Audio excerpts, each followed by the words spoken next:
Сәлем достар, бүгін 521 есепті қарастырайық. Теңдеудің түрлерін табыңдар. Бірінші есепте x тең 1 бөлінген 13-тен 15 санын жазып аламыз. X тең бөлуді көбейтіндіге келтіреміз. 1 көбейтілген 13-тен 5-тің кері санын аламыз. 5-тен 13. X тең 1-ді қандай да санға көбейтсең өзі шығады. 5-тен 13 бұрыс бөлшегі шығады. Бұрыс бөлшек аралас санға келтіреміз. 2 бүтін 5-тен 3 аралас саны шығады. Екінші есебімізде x тең 1 бөлінген 7-ден 6 деп жазып аламыз. Ары қарай бөлуді көбейтіндіге келтіреміз. 1 көбейтілген 7-де 6-ның кері саны 6-дан 7-ге тең. X тең көбейтіндіден 6-дан 7 бұрыс бөлшегі шығады. Аралас санға келтіреміз. 1 бүтін 6-дан 1 саны шығады. Үшінші есепте x тең 1 бөлінген 10-нан 9 бөлшегін жазып аламыз. Ары қарай көбейтіндіге келтірсек, 1 көбейтілген 10-нан 9-ның кері саны 9-дан 10.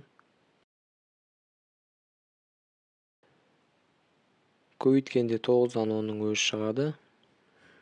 Аралас санға келтіреміз.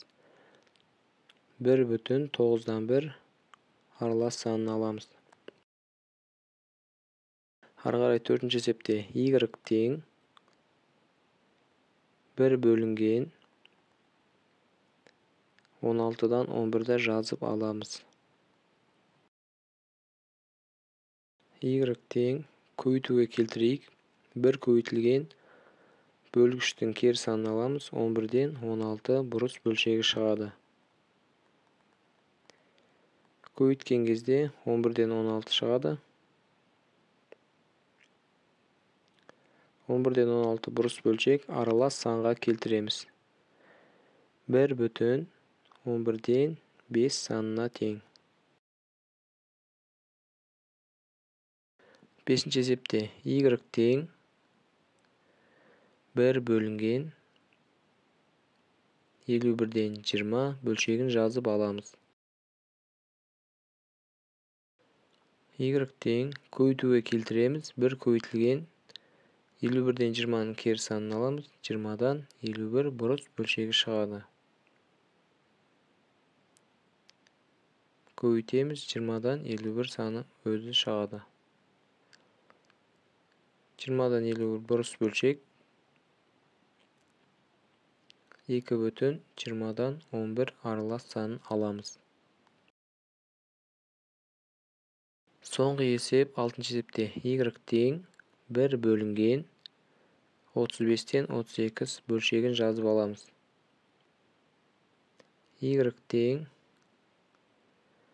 көбейтіндіге келтірейік. 1 көбейтілген 35-тен 32-ның кері санын аламыз. 32-ден 35 бұрыс бөлшегі шығады. Көбейткенде 32-ден 35 бөлшегін аламыз. Бұрыс бөлшек аралас санға келтіреміз. 1 бүтін 32-ден 3 бөлшегін аламыз.